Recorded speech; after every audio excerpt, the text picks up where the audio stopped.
परिचय। सर, हम एक फल के अंदर बीज क्यों पाते हैं? श्याम, पादपों में लैंगिक प्रजनन के बाद ही बीज विकसित होते हैं। लैंगिक प्रजनन क्या होता है सर? दो युग्मकों के मिलने से एक नया जीव उत्पन्न होता है। इस प्रक्रिया को लैंगिक प्रजनन कहते हैं।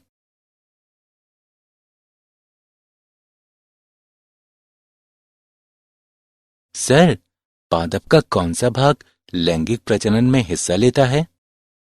बेटा, पुष्प पादपों के लैंगिक अंग होते हैं, इसलिए ये लैंगिक प्रजनन में हिस्सा लेते हैं। ये सुंदर पुष्प फल और बीज के रूप में कैसे प्रजनन करते हैं? ठीक है, आओ हम पुष्पीय पादपों में लैंगिक प्रजनन के बारे में विस्तार से जानते हैं।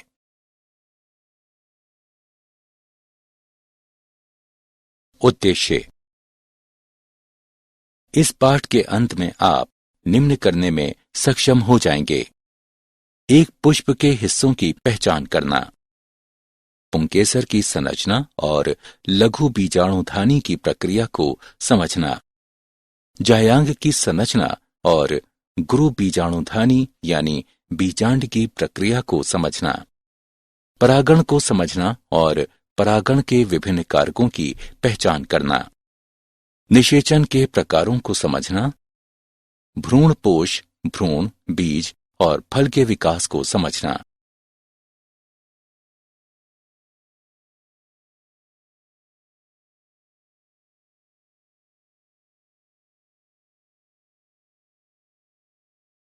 पुष्प के हिस्से।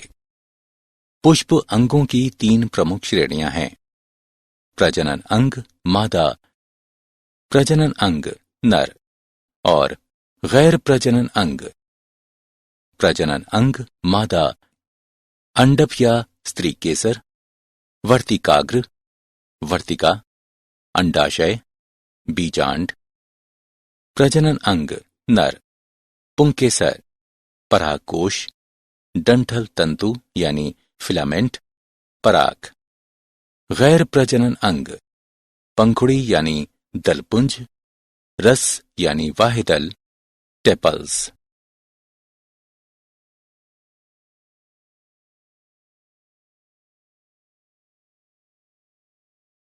निषेचन पूर्व घटनाएं।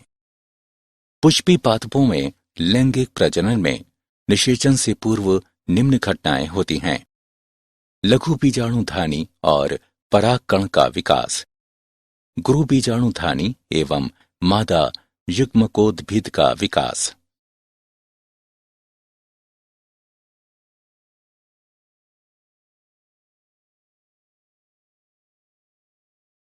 पुंकेसर और परागकोश की संरचना। पुंकेसर की संरचना। पुंकेसर में लंबा एवं पतला डंठल तंतु यानी फिलामेंट तथा द्विपालिक संरचना परागकोश होती है। परागकोश की संरचना।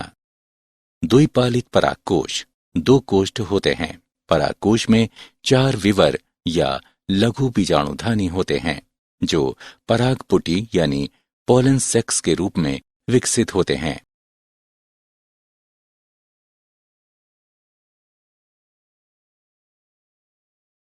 लघु बीजाणुधानी और परागकण का विकास। लघु बीजाणुधानी। परागकोश में प्रत्येक द्विगुणित मातृ कोशिका अर्धसूत्री विभाजन द्वारा 4 अगुणित लघु बीजाणु या लघु बीजाणु चतुष्क का निर्माण करती है। हर अगुणित लघु बीजाणु एक विस्तृत दीवार पर पनपते हैं और सूत्री विभाजन के द्वारा परागकण बनाते हैं। परागकण नर युग्मकोद्भिद का प्रतिनिधित्व करता है। इसमें 2 सतही भित्ति होती हैं, बाह्यचोल और अंतःचोल। बाह्यचोल में रंध्र होते हैं, जिन्हें जनन छिद्र कहते हैं। परागकण के परिपक्व होने पर उसमें 2 कोशिकाएं, कायिक कोशिका और जनन कोशिका समाहित होती है।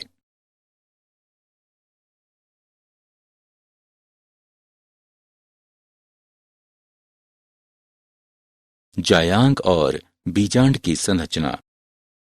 जायांग। जायांग स्त्री जनन अंग का प्रतिनिधित्व करता है।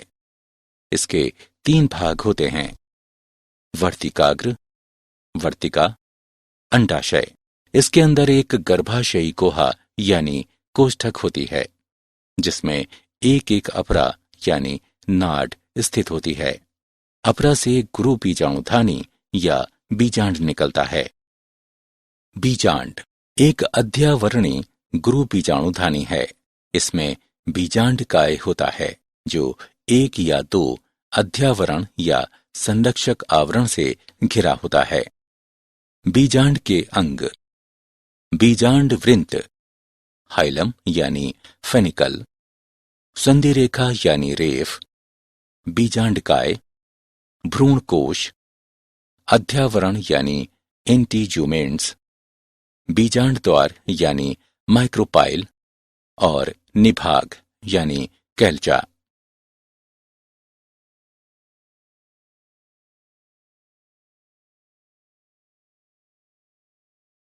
गुरु बीजाणु जनन और मादा युग्मकोद्भिद का विकास। गुरु बीजाणु जनन की प्रक्रिया विकसित होते बीजांड के बीजांडकाय के अंदर घटित होती है।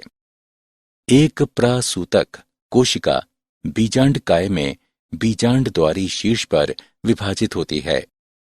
एक प्रसूतकीय कोशिका बाह्य भित्तीय कोशिका और आंतरिक बीजाणुजन कोशिका में विभाजित होती है। स्पोरारॉग्नोस कोशिका गुरु बीजाणु मातृ कोशिका की तरह व्यवहार करती है। गुरु बीजाणु मातृ कोशिका के अर्धसूत्री विभाजन से 4 गुरु बीजाणुओं का उत्पाद होता है, जिनमें से एक कार्यशील होता है और अन्य 3 अपविकसित यानी अपभ्रष्ट हो जाते हैं। कार्यशील गुरु बीजाणु समसूत्री विभाजन से स्त्री यानी मादा युग्मकोद्भिद यानी भ्रूणकोश के रूप में विकसित होता है। मादा युग्मकोद्भिद में 8 केंद्रीय न्यूक्लिएट यानी भ्रूणकोश की रचना करते हैं। भ्रूणकोश की 3 कोशिकाएं, 2 सहायक कोशिकाएं और बीजांड द्वारी शीर्ष स्थित एक अंड कोशिका अंड उपकरण का निर्माण करती है। 3 प्रतिव्यासांत एंटीपोडाल कोशिकाएं निभागीय छोर पर होती हैं। केंद्रीय कोशिका में 2 ध्रुवीय न्यूक्लियाई होती हैं।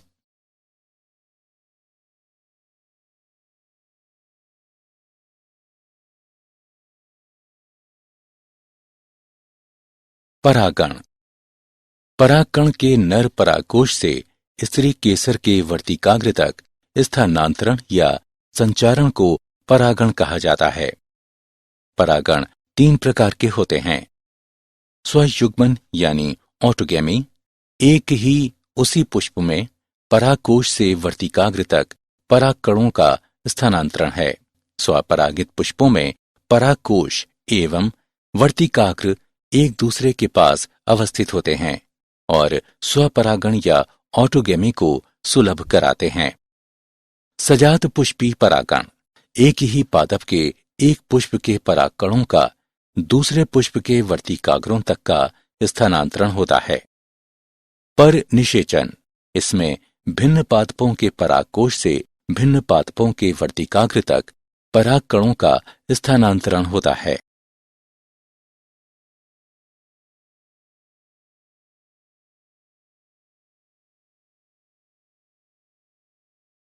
परागण के अभिकर्मक या कारक। परागण अभिकर्मक ऐसा कारक होता है जो एक ही प्रजाति के पादप के पुष्प में पराग को नर से मादा के प्रजनन अंग तक स्थानांतरित करता है।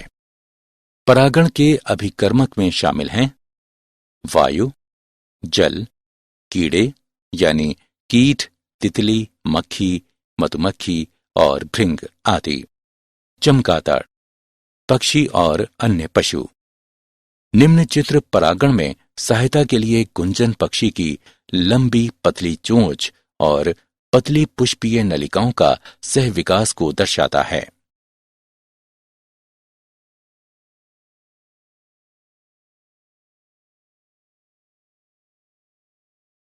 पराग, स्त्री केसर, संकर्षण यानी पारस्परिक क्रिया।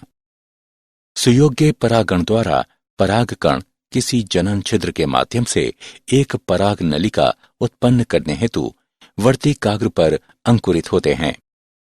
परागकण के तत्व अंडाशय में स्थित बीजाणु बीजांड द्वारी शीर्ष तक पहुंचने के लिए पराग नलिका के माध्यम से गमन करते हैं। इसके पश्चात पराग नलिका तंतु रूप समुच्चय के माध्यम से एक सहायक कोशिका में प्रवेश करती है।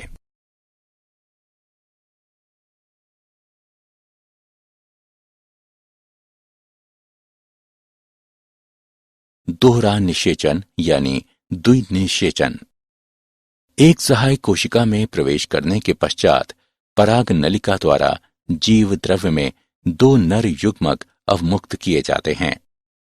एक नर युग्मक अंड कोशिका की ओर गति करता है और केंद्रक के साथ संगलित होता है।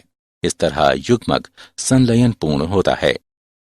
अन्य नर युग्मक केंद्रीय कोशिका में स्थित दो ध्रुवीय न्यूक्ली यानी केंद्रकी की ओर गति करते हैं और उनसे संगलित होकर त्रिगुणित बनाते हैं। इस तरह इसे त्रिसंलयन कहते हैं।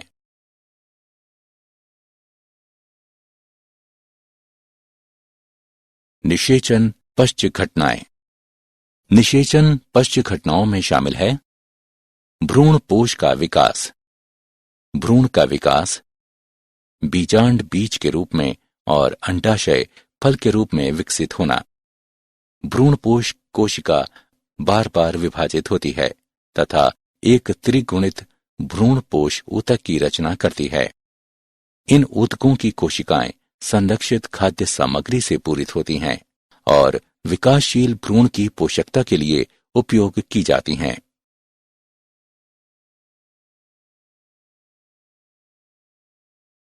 भ्रूण विकास।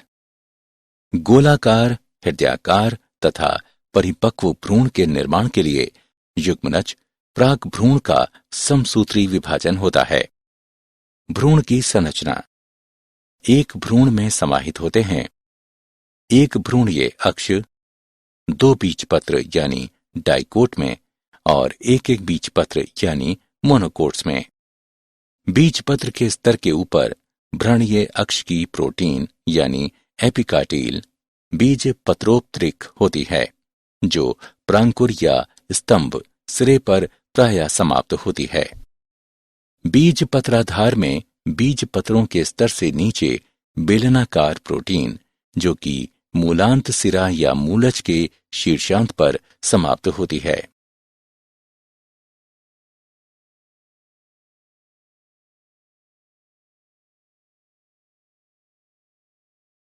बीज और फल का विकास। निषेचित बीजांड बीज बनता है। अध्यावरण बीज का आवरण बन जाता है जिसे बीजचोल कहते हैं। परिपक्व बीज दो प्रकार के हो सकते हैं, एल्बुमिनियस और गैर एल्बुमिनियस। फल एक परिपक्व अंडाशय होता है जिसके अंदर बीज होते हैं। अंडाशय की दीवार फल की दीवार यानी छिलके के रूप में पतल जाती है जिसे फल भित्ति कहते हैं। मांसल फल के फल भित्ति में शामिल है अंता फल भित्ति यानी बीज के चारों ओर, मध्य फल भित्ति यानी मांसल भाग, बाह्य फल भित्ति यानी त्वचा। क्या आप जानते हैं परागकणों को शर्करिक विलयन, विलयन की सांद्रता 2% से 20% के बीच में डालकर पराग नलिका के उत्पादन को कृत्रिम तरीके से उत्प्रेरित किया जा सकता है।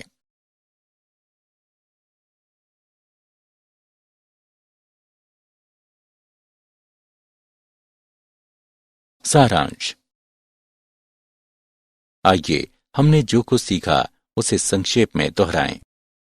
पादप के पुष्प में निहित होता है नर जनन अंग यानी पुंकेसर, मादा जनन अंग यानी स्त्री केसर और गैर जनन अंग। परागकण परागकोश के लघु बीजाणुधानी के अंदर विकसित होते हैं। स्त्री केसर के 3 अंग होते हैं, वर्तिकाग्र, वर्तिका तथा अंडाशय।